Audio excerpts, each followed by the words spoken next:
Is nothing that's more essentially in Hindu Indian in the Indian scriptures that internally we both have masculine and feminine qualities. And you can be a very strong man, very powerful man by being both feminine and masculine, by having power and also love, not being ashamed of love.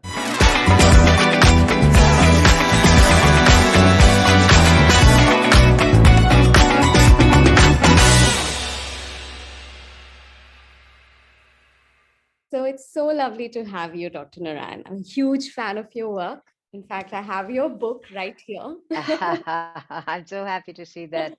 And now, after having written this, wonderful eye-opening book about the lives of women, you've forayed into the lives of men with your new podcast, Right. What's a Yeah. Man? Yeah. So tell us about that. How did that begin? What struck me after doing Chup, which is based on 600 interviews, and it's on the middle classes, educated middle and upper classes, families like ours, that we really have bypassed the men, and that there's no way you can have women's empowerment or working feminism with a one-legged approach, right? The world is comprised of two and more genders, and unless you look across the genders and see who needs to change and how we need to change, you're not going to see women's empowerment or gender equality in the broadest sense. So I turned to men. I'd also promised men at that time that I would come back to talk to them because women's stories were so complex. So that's what I've been doing for the last year and a half. So it's in the spirit of opening up the conversation. So men have greater degrees of freedom and women have greater degrees of freedom, and they can come together in a more equal but more amicable and happier way. For your podcast, you interviewed men from, all sorts of different walks of life. You have everybody from an Amit Tripathi to an Abish Matthew and everything in between. Yes. So Uh-huh. what was that process like? How did you decide on these particular men? A lot of different reasons. My primary goal was to interview your average. Average, not in the sense of IQ or talent, but just your regular guy. So I wanted to talk to the regular guys because, and to understand everyday behaviors. But I also thought it'll be interesting since media has such an impact. We have such a strong celebrity culture. I also thought it'd be interesting to talk to men who are well known because people are always interested in their perspective. So then I thought about the issues. So, for example, the first episode is about just the basic question: what is a man?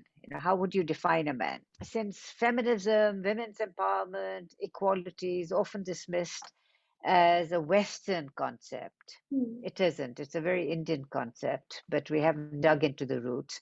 So Amish Tripathi came to mind, and I knew him, so that was the natural. So I asked him if he would be willing to talk, and that worked well.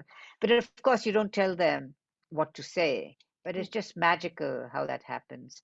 And then Sushant Divakar, whom I did not know, also became a natural, and fortunately, he agreed to speak because it's not just about the narrowly defined men, it's opening up the box of masculinity, and that includes transgender men, gender fluidity, it includes the whole gender spectrum. You even spoke to young boys and girls, and of course, the men you interviewed. There Yeah, seems to be a dichotomy. So, while at the thought level, there is an understanding of, what gender expression and gender equality or breaking yeah, out of this man box yeah. would be like, that doesn't always translate into behavior. So, what do you make of that? This is exactly what happened with women.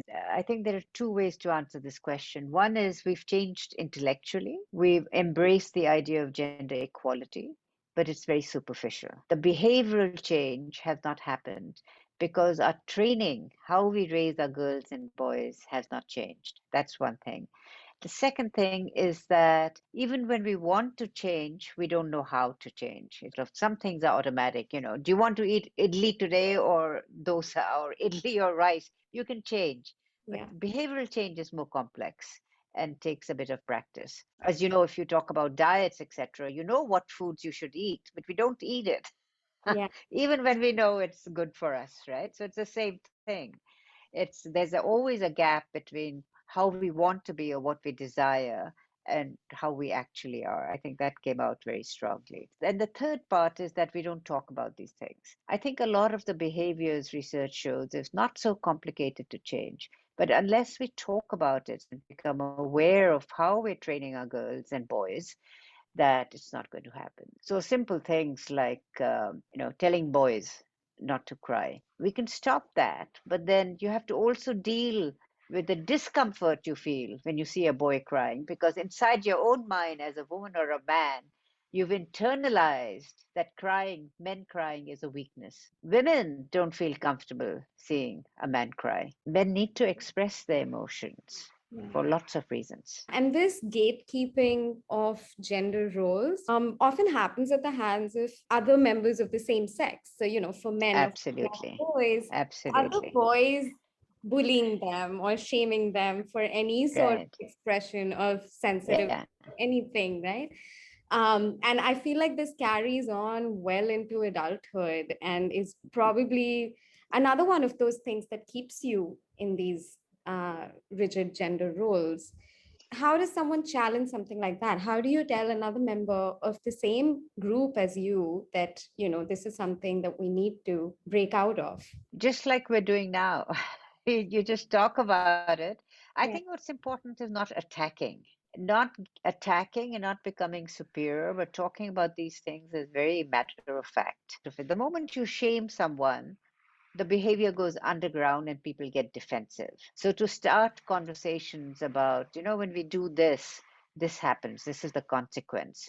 Most we don't I didn't realize the consequences of many of the behaviors that I was seeing around. You'd say, oh, that's cute, or that, oh, it doesn't matter, or the great expression jane do, it doesn't matter.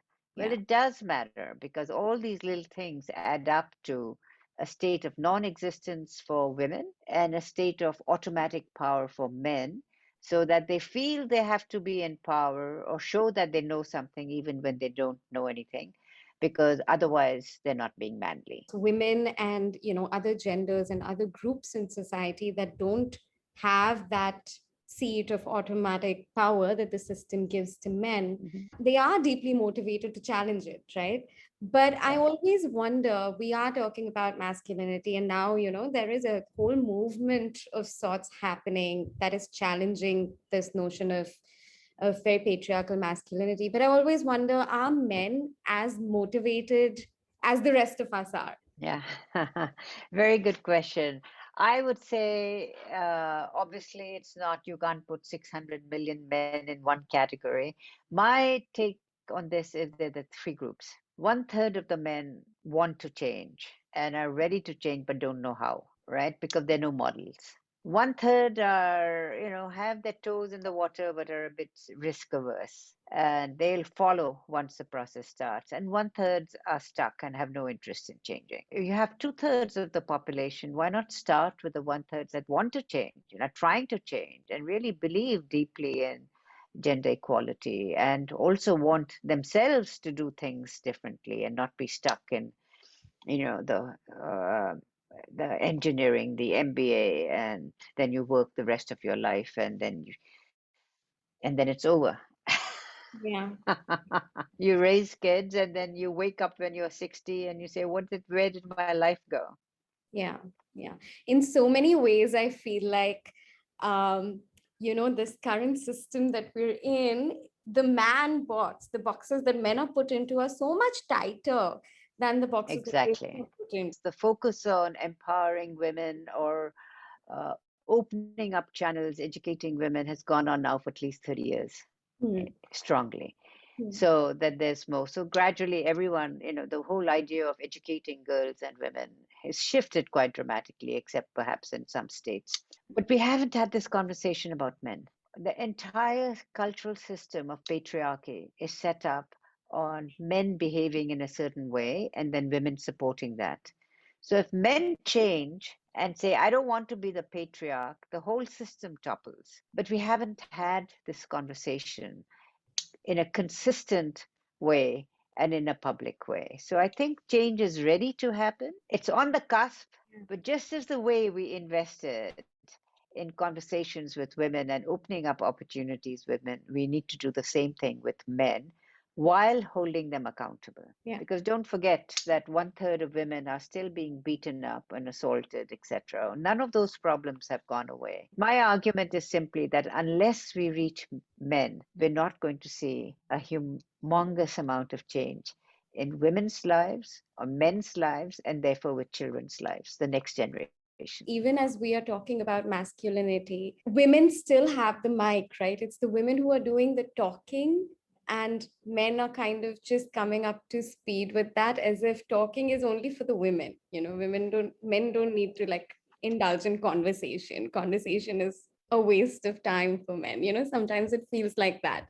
But you have broken that barrier, and you've got men to come and speak about these things and really pour their hearts out, and men of all ages. But did you feel like men have, there's a layer, there's sort of a wall that you need to break through before you can get them to really talk about certain things? I wondered whether men would be open Hmm. to sort of an intimate conversation, and they are. Hmm. I think we've forgotten the art of conversation. What happens when men and women talk in general, the sort of the anger, the issues, it becomes attack, and we don't really listen. So, but if you create an environment of safety and you don't react or make men wrong or women wrong or whoever is speaking wrong, they just pour their hearts out. And that's exactly what happened with women. I didn't expect to conduct 4-hour interviews with women, but it happened because most of us don't have a place where we can share all of ourselves, including the parts that we may not like or we may be ashamed of, or we judge as weak or not good enough. Hmm. And so men don't have that space at all, right? Because they certainly don't talk to other men about their weak spots because they're supposed to look good and are very competitive with each other. I think we need to learn the art of listening deeply, Hmm. listening with our full bodies and listening compassionately. I think the world will change if we start doing that and keep reminding ourselves that listening does not mean agreement. So I think that's the magic. Were there things that men shared with you that you were like, okay, this is, I don't know how to deal with this information? I was surprised how open men were about their sexuality. And I wondered if they would speak to a woman about it. Maybe it's because I'm older, they were able to speak about their sexuality. I think I would have been very uncomfortable just listening if men had talked about abusing women, Hmm. physically or sexually assault. That did not happen. But for the rest of it, I remember this one man who was really, he's a CEO, hard hitting, very successful, very nice guy. And then he started talking about the difficulties he's having with his partner. But he was quite self-aware, and he talked about how he realized he couldn't use aggression and bring that home. But then he couldn't quite figure out how to speak up with her. So, in a sense, he wasn't able to express his needs, and her needs were not being met. So, they were in an impasse. That I found it difficult to switch to listen to and not give advice. After the interview was over, we spoke a bit. I think to me, the surprises were more how open men were. The old roles of patriarchy and the old masculinity hasn't gone away.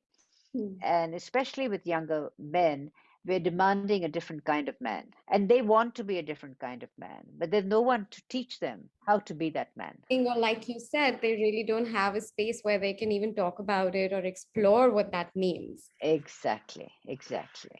So it's not like they don't have friends. They have friends, we have friends, but you don't really expose your inner issues unless they're deep levels of trust. So, what do you think are the biggest challenges that men, the younger men today, are facing? How to be a gender equal man, how to actually practice gender equality, how to be true to themselves Hmm. while still holding space for other women, men, people to shine. I think this idea of feminine leadership is really important. Hmm. And feminine leadership is not for women. When men embrace a different form of masculinity, leadership will change so that everyone grows and everyone is happy.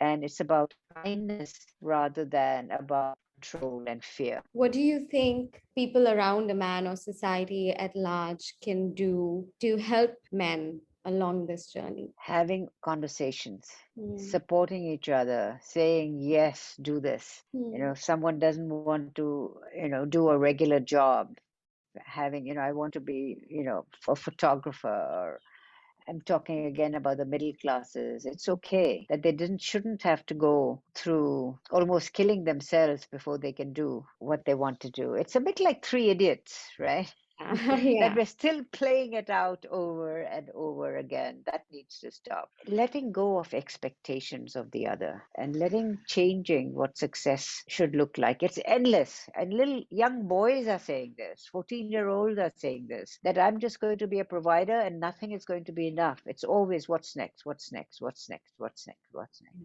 How can you be happy? There's no happiness in never being enough. It's interesting that you bring this up because I remember recently, a few months ago, Virat Kohli, after their daughter was Yes. born, he wanted to take a paternity leave, and there was so much There like, was an uproar. and it's so interesting because, he doesn't need to continue working to be able to provide for his family, right? Yeah. He's accumulated enough wealth of his own. He has a wife who's accumulated enough wealth of her own. Yet, Exactly. this idea that he cannot get away from work.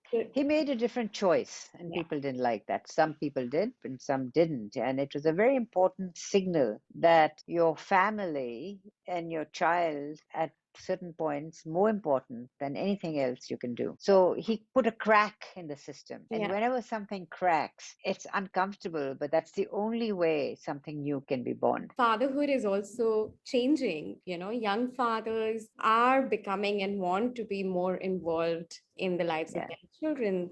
I think it's a very, very important healthy change for men and their sons as well as their daughters. The research is very clear on this, that the father is the one who, no matter how equal the family is, unless the father is missing completely, Mm. that the man is seen as having the power. A child's relationship to power for the rest of their life is determined by the father.